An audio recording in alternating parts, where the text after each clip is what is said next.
Hey, yes, you stop scrolling for just a second. How would you feel if I told you there's an ancient secret text that claims to guide you through the moment of death and beyond? Before you think I've gone off the deep end, stick around. Because what you're about to hear might completely change the way you look at your own life and the way you look at dying. If you're up for a journey that blends ancient wisdom, modern curiosity, and a whole lot of mind-blowing revelations, then buckle up. In this video, we're diving into the shocking truth of the Tibetan Book of the Dead. Now, I know what you might be thinking. The Tibetan Book of the Dead sounds kind of heavy and maybe a little spooky, but trust me, it's so much more than skulls, skeletons, or ghost stories. This text has been studied for centuries, not just by monks in remote Himalayan monasteries, but by psychologists, scientists, and spiritual seekers worldwide. Why? Because it dares to answer the one question we're all dying to know. Pun intended. What really happens when we die? Let's be honest, in our modern age, we've got technologies and medical breakthroughs that would blow our ancestors' minds. We can send rockets into space, we can print organs in labs, and we carry tiny computers in our pockets. But when it comes to death, this final frontier, most of us are still clueless. We're experts at avoiding the topic, brushing it under the rug, and pretending it's not going to happen to us. But here's the truth. Death doesn't care if we understand it or not. It's coming for us all. Now, imagine if there was a map for that final journey, a step-by-step guide that revealed what happens the moment you close your eyes for the last time. That's exactly what the Tibetan Book of the Dead claims to be. And sure, it might sound far-fetched, but what if it's not? What if this ancient guide holds some real answers, not just for the moment we pass on, but for how we live right here, right now? So, what exactly is this mysterious text, officially called the Bardo Thodol? It was written centuries ago in Tibet. It's part of a broader tradition within Tibetan Buddhism that explores the Bardos, or transitional states. Think of a Bardo as a cosmic waiting room, a place between one phase of existence and the next. The most famous Bardo, of course, is the space between death and rebirth. But here's the kicker. The Tibetan Book of the Dead isn't just for monks or spiritual gurus with years of training. It's meant to be read to a person who is dying, or who has just died, to guide their consciousness through these in-between realms. Imagine lying on your deathbed, and instead of your loved ones standing around in silent panic, someone is calmly reading instructions on how to navigate your consciousness beyond this life. Sounds wild, right? But it also sounds oddly comforting. According to the Tibetan Book of the Dead, as soon as your body stops functioning, when your heart quits beating, and your lungs stop breathing, your mind doesn't just evaporate into thin air. Instead, you experience a radiant clarity, sometimes referred to as the clear light. Now, don't picture some vague glow off in the distance. This is described as a brilliant, all-encompassing awareness, so mind-blowingly luminous that it's basically the pure nature of your own mind. In that dazzling instant, if you recognize it for what it is, your true essence, you can merge with this light and achieve instant liberation. One and done. Enlightenment. No more cycles of birth and death. But here's the rub. Most of us aren't prepared. We don't know how to handle such overwhelming brilliance, and we recoil in fear or confusion.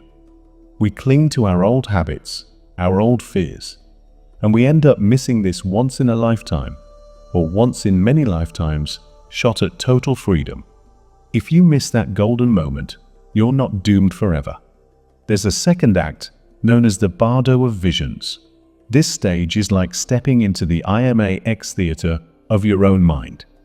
Everything you've ever buried deep, your secret hopes, your hidden fears, your biggest regrets, starts bubbling to the surface.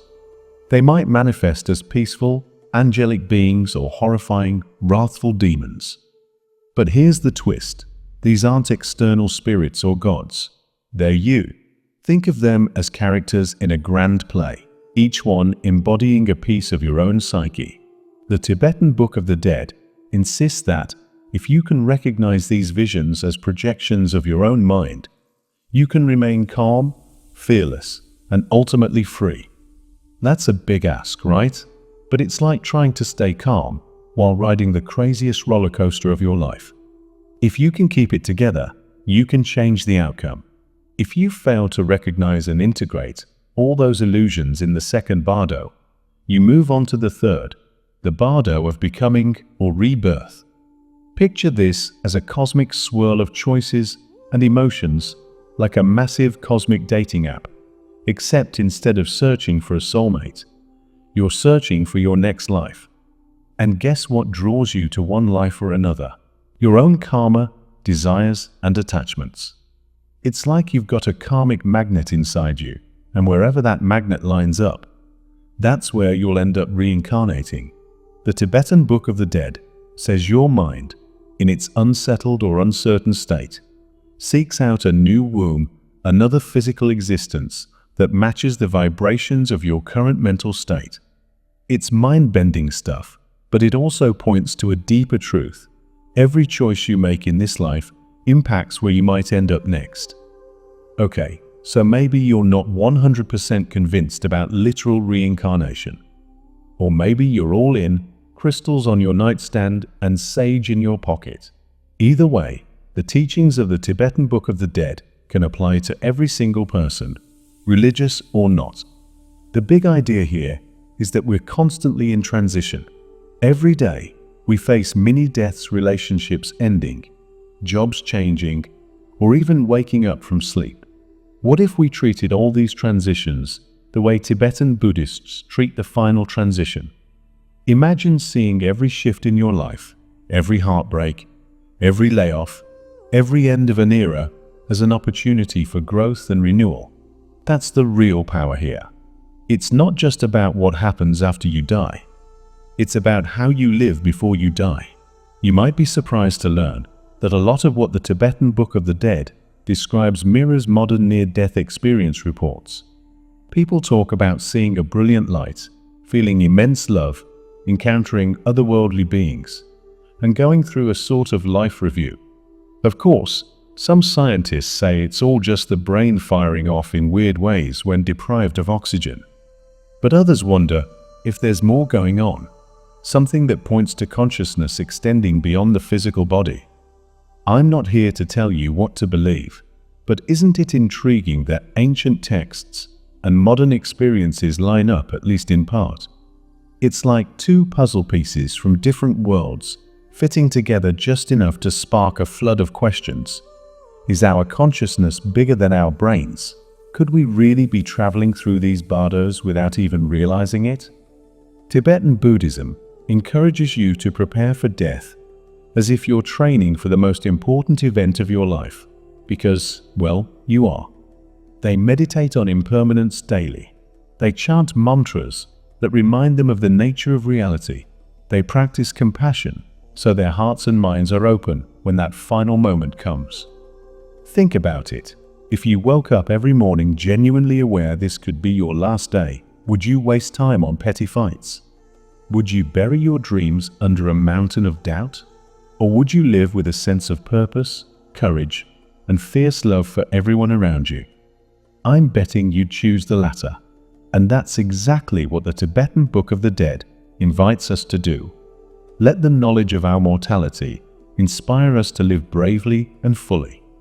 In Tibetan culture, a spiritual teacher or lama often reads the Bardo Thodol to the dying person, guiding them through each step of the after-death experience. Imagine how different our hospitals and hospices might look if we incorporated even a fraction of that compassion and awareness. Imagine if we saw death not as a failure of medicine, but as a deeply human transition that deserves mindfulness, presence, and dignity. This isn't about discarding modern healthcare. It's about broadening our perspective, combining scientific advances with spiritual wisdom. Because what if a good death is just as important as a good life? In the end, both revolve around the same thing, acknowledging the value of each conscious moment. Most of us go about our day acting like we've got unlimited tomorrows. We procrastinate, we scroll endlessly, we hold grudges, and we forget to say, "I love you" to the people who matter. On the flip side, if we lived as if our next breath wasn't guaranteed, we might slow down enough to notice the sunrise or be kinder to the supermarket cashier. The Tibetan Book of the Dead doesn't want you to become morbidly obsessed with death. It wants you to realize you're alive right now. It's like a cosmic alarm clock that goes off daily, reminding you that the clock is ticking. And that's not depressing, it's electrifying, because suddenly every second sparkles with possibility. So, how do you start applying these teachings without suddenly moving to a mountain cave and meditating 18 hours a day? Start small. Maybe read a bit about the Bardos. Try a short meditation each morning where you simply reflect on impermanence. Ask yourself, if this were my last day, how would I act? What would I do differently? And try practicing compassion. No, you don't have to become the next Mother Teresa overnight. But maybe offer a smile more often, or lend a listening ear without checking your phone every 5 seconds. You'd be surprised how quickly little changes can shift your entire outlook. In the end, the Tibetan Book of the Dead isn't about turning you into a monk or making you fear the afterlife. It's about waking you up to the reality of change, the inevitability of death, and the incredible opportunity you have right now to live in a way that matters. Think of these teachings as a mirror, reflecting back at you your own potential. They remind us that our minds are far more vast than we imagine, and that this life, with all its ups and downs, is a sacred training ground for whatever comes next. So, here's your homework. Take a deep breath and remember you're alive. Someday, you won't be, and that's not a threat. It's just the natural order of things. Use that knowledge to fuel you, not frighten you. Live with gusto. Love recklessly. Create, connect, explore. Because the truth is, each of us is already on that journey through our own inner landscapes, whether we realize it or not. And if you found this fascinating and want more deep dives into hidden spiritual wisdom or the mysteries of consciousness, let me know in the comments. Your voice matters here. Together, we can uncover truths that not only change how we think about death, but how we truly start living. Until next time, remember, every breath is a gift, so make it count. And if you ever catch yourself wondering, what happens when I die? Well, maybe the Tibetan Book of the Dead has some clues for you. But don't wait until your last moment to find out. Start exploring now.